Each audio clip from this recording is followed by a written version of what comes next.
Hey guys, and welcome to today's video. So today's video is going to be my top 15 Valentine's Day date night perfumes. So I did film my top date perfumes for Valentine's Day, and I'll leave that link down below. That one's a hot mess. This one hopefully won't be too bad because I went ahead and narrowed it down to just 15 fragrances. And I don't really want to go over too many notes. I'll go over a few. What I really want to go over is what I would categorize these perfumes in. Like, I know last year I filmed my top cuddle time, but I don't have too many of those. So I'll have that video link. I'll have my whole Valentine series from last year linked down below because I didn't want to carry a lot of those perfumes into this series. But I went ahead and left out my cuddle time video out because, again, I don't have too many of those this time around. I'm just including a little bit of a section where I go over like one or two. And then I have like my intoxicating sexy scents, my florals, more of your elegant dinners, different scenarios. But of course you guys can wear fragrances whenever you want. My scent of the day and the fragrance that I chose for Valentine's Day is a bougie perfume, and we are grilling at home, but that's what I'm planning on wearing. So I don't even follow my own rules. This is just me having fun with the video, but we have a lot to go over, so let's go ahead and get into the video. Okay, so first up, we're gonna go over kind of your stay-at-home scents. To me, these are scents like if you're going to grill outside, maybe you're gonna have s'mores with wine. I remember one day last year we had our friends over and we have one of those, what do you call that? Those fire pits outside, and we did do like s'mores and wine. So the first I'm gonna mention, the first two are more of those kinds of scents. And the first one to me is more if you're gonna like Netflix and chill, stay at home. And that is Ariana Grande's 2.0 Intense. And I did feature the original in my video last year. This one isn't that different from the original. For me, this one's a little bit more musky and woody, but it's not even that much of a difference. This one has pretty much the same notes. I think the only difference is that there's ambroxan, cashmere, and musk. This fragrance opens up a little more musky to me and a little bit more woodsy than the original. I know the original is compared to Baccarat Rouge 540, and I've always said it's like a flanker to me. Like, I don't find it to be a dupe. To me, it would be like the more feminine version of Baccarat Rouge 540. And this one falls in the middle. This one's a little bit more unisex in my opinion. It still has that sweetness from like the coconut and the whipped cream, but the woody notes in this one and the ambroxan and the musk just make this one to me a little touch more unisex. So this is a perfect Netflix and chill, cuddle time, stay home kind of scent. This is actually a scent that I wear to bed and I wear at home. So okay, this next one I would say is perfect if you're gonna grill. I would say you could wear this one more so on its own. I enjoy it with this combo I'm gonna talk about, but that is Replicas by the Fireplace by Maison Margiela. And the fragrance description of this is burning wood and chestnut. Now when this opens up, it does have a smokiness. You do get kind of a smoked, woody, nutty sweetness from this. And when I first smelled this, I was put off, but the more I smell other fragrances that fall in the same kind of category, like SJP Stash and Jazz Club and this one, the smokiness isn't as strong and it's not off-putting like it used to be when I first tried this scent out. But then as it dries down, you get more of the sweetness in this one, and it becomes like a warm, cozy, spicy kind of scent. And I actually really enjoy layering it with Jazz Club. So this is actually my recommendation, is these two together. I think it was Dua made this combo. This combo is like perfect because this gets a little too sweet to me and this is a little bit more, yeah, this, oh my goodness. This is sexy. This almost adds a sexy quality to this when they're mixed together. And I know some people don't enjoy layering. These are both gorgeous scents on their own, but together they're magical. So again, that is a Replica, and we have Jazz Club and By the Fireplace. Okay, now we're gonna get into my sweet fragrances. These are from my like sweet kind of gourmand lovers. Now, you guys know I'm not into gourmands heavily, so these aren't gonna be anything new. But first up, we have Flower Bomb by Viktor and Rolf. And I did own a smaller one of this one, and then when my mom got me this one, I gave her that one. So this falls in your lines of like La Nuit Trésor by Lancome and also La Vie Belle. I featured those fragrances in other videos, so I haven't featured this one, but I think this is a classic. And I don't mean it's classy, I just mean it's a classic. Like, it's been around for a long time. It was popular a while back. I don't smell this anymore. But this is supposed to be like a flower explosion.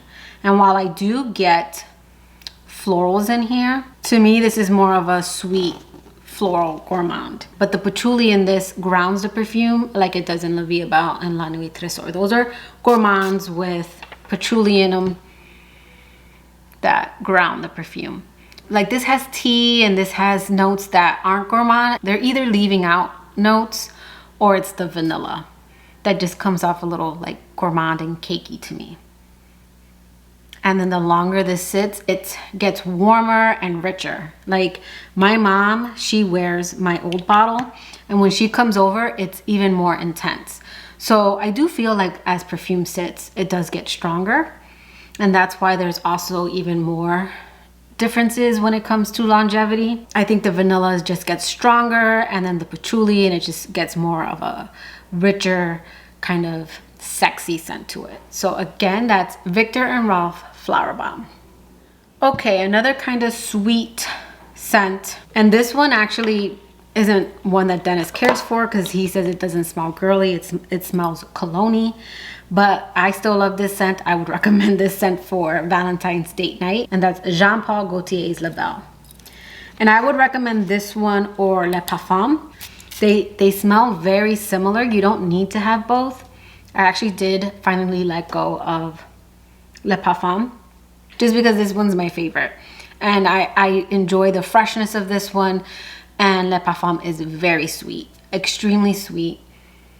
And this is the one I prefer. But I still think it's sexy and one I would recommend for my sweet lovers. This one has a freshness to it. They say that this one is aquatic. Now I'm starting to get the aquaticness of it. Before I was like, no, because when I think of aquatic, I think of like my Aqua de Gioia, something fresh and kind of blue. But there is a freshness to this one that I pick up a lot. Opens up with that fresh, sparkly pear. It does get sweeter in the dry down from the vanilla, and I do get the vetiver in this one, which I enjoy, but Dennis actually does not. So I did want to pop this in here again for my sweet girls, but that is Jean Paul Gaultier's La Belle. Okay, another kind of sweet, but this is more on the vanilla side, and that is Tom Ford's Noir Pour Femme. And this is sweet, spicy vanilla. This opens up a little zesty from the ginger and the bitter orange. And then there is a little bit of a brightness from the mandarin orange. And then as this dries down, you start to get more of the sweet notes, the coffee and the vanilla. It gets a little creamy in the dry down from the sandalwood, and it does have kind of like a woodsy base. Very sexy if you like vanillas. I am picky with my vanillas, but once I find a good vanilla, I'm in love, and this is one of them. And again, that is Tom Ford Noir Pour Femme. Okay, so next we are going to move into like sexy florals. These are for my floral lovers. We have a tuberose and kind of a white floral. So first we'll start with the tuberose, and this is Givenchy's L'Interdit Rouge. And I'm gonna go over this entire line. I'm doing my C line and this line in the month of February because I think they're beautiful kind of date night fragrances with some daytime versions. I decided to pick this one because I don't know which one's my favorite yet, but this one has a spiciness that I like, and the bottle for Valentine's Day. But this isn't too far off from the intense version. This one just has a very kind of warm, spicy cherry Coke opening. Now I know some people say root beer.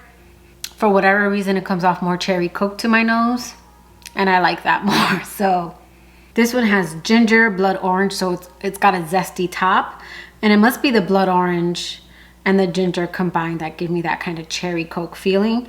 And then there's tuberose and jasmine, but to me the star in this is the tuberose. And then there's pimento leaf and sandalwood and patchouli, and there's vetiver. Again, this one's a little bit more warm spicy, it's a little bit more zesty. I almost envision maybe a night out dancing with a burgundy lip. And again, that is Givenchy's L'Interdit Rouge. Okay, another beautiful, sexy floral scent is Tom Ford's Velvet Orchid. So for me, this is white floral. You get a little bit of a booziness. You get a sweetness from the honey, and then the suede and sandalwood really round this scent out. The sandalwood in here is kind of creamy. I don't pick up like suede, but this is like a smooth scent. Sandalwood tends to do that. Suede, cashmere, they just kind of have a way of smoothing the scent out.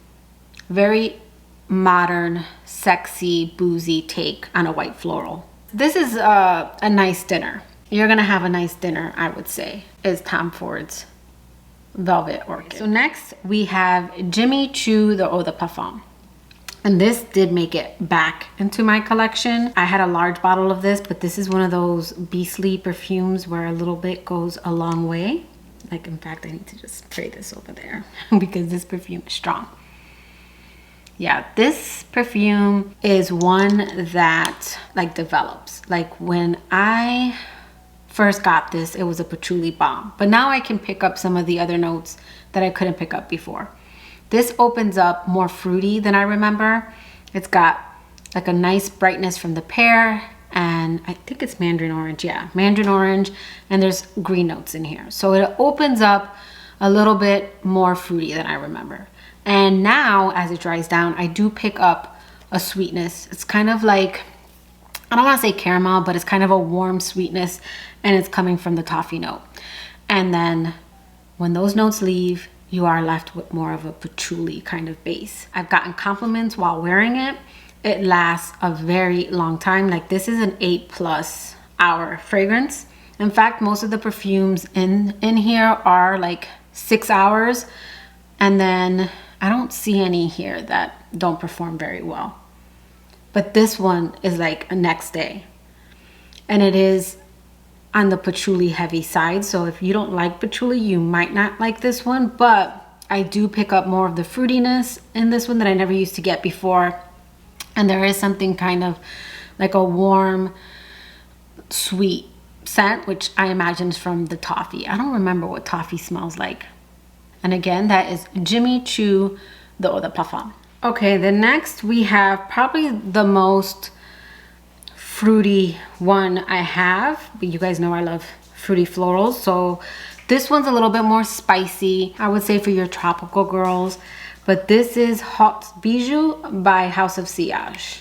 And look at this bottle. So I did have a travel of this one, and then I ended up getting a full bottle of it during one of their sales. But this is a tropical fruity floral.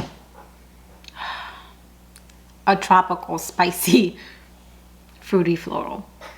There is something spicy. I don't see anything listed in the notes, but there is something kind of incensey. It's the same incense that I get in Delina, I get in this scent. This one to me has like the tropical fruits of Meliora by Parfum de Marly, and then it's got that kind of incense that's in Delina. Delina has this smokiness to it, but it's not smoky like you think of when you think of By the Fireplace. It's, I guess it's incense, but I don't know. I used to burn incense when I was in high school, and that has a particular scent to it. But it is that kind of smoke. That's in here, even though they don't list it. But this is a sexy, smoky, tropical, fruity floral. Again, that is HOS Bijoux by House of Sillage. Okay, next we're getting into my favorite category, and that is my sexy, boozy fragrances. First up, we have Clean Reserve. This is from the Avant Garden collection. It doesn't really focus, but this is white fig and bourbon. And this is aromatic, boozy, warm, spicy. Yeah. This has a very intoxicating kind of wine opening that I pick up like from the dried fruit that's in here. And then as this kind of dries down, this has like fig, but not fig like, because sometimes fig can come off a little bit coconutty to my nose. The fig in here is more like a kind of green tart fig. Maybe like the fig leaf. And then there's bergamot, red tea, there's magnolia, there's vetiver, there's papyrus. So this one is intoxicating, warm, spicy, and sexy. This to me is, you're out having drinks at a restaurant, but you're out on the patio. That's where I would wear this. This is the kind of scenario I would envision wearing this scent. It's sexy but casual. Another kind of intoxicating boozy scent is Van Cleef & Arpels Rose Rouge.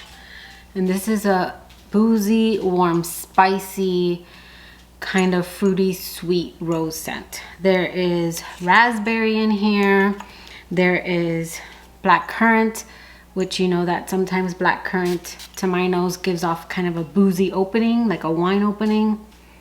Yeah. And it's got this spiciness. There's a pink pepper in here. There is something a little bitter, and I believe that's coming from like the cacao pod. There's vetiver in this scent. It's funny because this scent doesn't really bother Dennis, or he doesn't say it's cologne. And there's vetiver in the mid and in the base. But the vetiver in here doesn't come off harsh like it does in some of my other scents. And this one is more of an intimate kind of date. You're gonna be close. This is very seductive. It's kind of crook of your neck, come hither kind of scent. This isn't loud or projecting. It does last a good amount of time. I would say when I've worn this, it's lingered on my skin after that 6-hour mark. I've even worn this at night, and when I wake up in the morning, I'll get something if I put my nose to skin. But this isn't a projection monster. This is definitely more of an intimate kind of close quarters scent. And again, that's Van Cleef & Arpels Rose Rouge. All right, and then last in my kind of intoxicating lineup is Giorgio Armani C Intense. I'm going to talk about the whole C line in the month of February, but I wanted to mention this one because this one to me is better than the original. This to me falls in the middle of the original Eau de Parfum and the Intense. To me, the Intense and the original smell closer, and the black bottle is the more intense, more intoxicating of the two. This one is if the Intense and the Eau de Parfum had a baby. This one's smoother, it's more rich, and it's not as intense as the black bottle. The black bottle's a little loud. And I would say in the original and in, well, anyways, I'm gonna go over that line in more detail, but this is another boozy, intoxicating kind of floral. And I just find this one to be richer and smoother. I really started, after testing the line out, I started picking up on the freesia. And they don't list freesia, and even if it's in here, I don't pick it up. This one to me is the one I prefer. But again, I'm gonna go over this line in more detail, but this is sexy for date night. Your significant other is definitely gonna smell you, maybe even people around the restaurant, because this one projects really well. I find the C line to project really well. And again, that is Giorgio Armani's C Intense. So last, we're gonna go over my elegant perfumes. These to me, a little bit more classy, a little bit more sophisticated. Again, you can wear fragrances whenever you want, but when I think of these perfumes, I think of a nice dinner. And I'm not talking about some of these other dinners. I'm talking about a very fancy restaurant. So first up is Coco Noir by Chanel. And this has a lot of notes, but this is one of those perfumes that I feel like back in the day, Chanel and older perfumes, there were so many notes but they're so blended you don't pick up the notes. So this one opens up fresh and kind of citrus. This has a nice sprayer. And then as it dries down, you start to get like the florals. And this one has like a powdery, musky dry down. But this falls in the lines of perfumes that kind of smell like perfume. I feel like that's a little bit more of your classy smelling perfumes. And some perfumes that fall in that category to me are like Gucci Guilty, the EDT, this one, Coco Chanel, my last perfume I'm gonna mention. They have a very kind of classy perfume scent, if that makes sense. Like, they smell like perfume for the sake of smelling like perfume. Yeah, this one's beautiful for like a nice kind of fancy dinner. Okay, and then next is Athalia by Parfum de Mali. And this one is more of like your iris scent. It's powdery like Coco Noir, but that one's more powdery, like powdery musk, more of a clean powdery scent. This one's more iris, but not like your makeup. Yeah, this is more like a spicy, powdery kind of floral iris scent. And it's kind of, I don't want to say bitchy, but I would say more of that kind of bitchy, classy woman. There's just something a little cold and mysterious about this one. This one's blended really well. This has orange blossom in it, but for me, this isn't about the orange blossom. The iris is the show in this fragrance, because you guys know that orange blossom can bother me, but I've actually worn this one like out in summertime and I don't pick up the orange blossom. I would definitely say this is an iris forward kind of fragrance. And again, that is Athalia by Parfum de Mali. Okay, then last, and this is my scent of the day and my Valentine's Day fragrance, and that is Rouge Parfums Creation E. So Twisted Lily did reach out to me and ask if I wanted to become a part of their like affiliate program. And they are a niche fragrance retailer. So they kind of cater to niche fragrances. They asked if they could send me a Valentine's Day fragrance. So you guys know that I've been testing out niche. Niche isn't something that I kind of just want to blind buy. And they had sent me a sample kit that I could sample and then pick my Valentine's Day scent. Now, by the time I got that kit, I knew I wasn't going to be able to find my scent. So I had already been testing out Rouge Parfums because I do have a video coming out on the house. And I already had 2 fragrances on my wish list, and I actually purchased one, which I'm gonna go over in a collective haul for my birthday. And then I've had Creation E or Enigma on my wish list. So I had saw that they had Rouge Creation E, and I'm like, would you guys mind sending me this one? And they were so kind and sent me this fragrance. And you guys, this is elegance in a bottle. Now, I know that Rouge is a house that people, what they complain about most is the performance. So I've been sampling them for almost a year now, and I do find that with time they do get a little stronger, but they aren't beastly fragrances. But not everyone likes beastly fragrances. So I have tested out some really strong perfume houses, and I wouldn't say this is one of them, but this is still a very beautiful, elegant perfume. And while it's not like a projection monster, it is one that when you move on into another room, you kind of leave a little bit of a scent trail behind. So this one, Creation E, is another kind of classy perfume. It's kind of a classic perfume scent. I find a lot of the Rouge Parfums to be like that. So this opens like bright from the bergamot and the peach. And then it dries down to kind of like a sweet floral with like a touch of green tartness. I don't know where that comes from, because when I looked at the notes, again, this has a lot of notes. It didn't have anything green or like tart, but there is kind of a greenness to this one. There's orris and sandalwood that to me kind of smooth out and blend out this perfume. I find this house to have very, very, very well blended fragrances. And it's up to you if it's worth the price tag. I do think that this fragrance is expensive, and you guys know I don't like spending a lot on perfume, and I certainly try not to push that on you. What I try to do is provide you guys what I enjoy. And while I was gifted this scent, I did purchase the large bottle of 51. I'm very appreciative that I was able to get another bottle that I would have eventually gotten down the road. But thank you so much, Twisted Lily, for sending me this. This is definitely going to be my Valentine's Day. I like to create memories, but this is something I would say is more for a very nice, expensive dinner. It's just, oh, it's elegant. It smells expensive. The quality of this, the beautiful bottle, absolutely beautiful scent. And again, that is Rouge Parfums Creation E. So those are my top 15 date night Valentine's Day fragrances. What are some of your top Valentine's Day perfumes, or what are you planning on wearing for Valentine's Day? But that will do it for today's video. I hope you liked it. If you did, please give it a thumbs up, and I will catch you guys in my next video. Bye guys.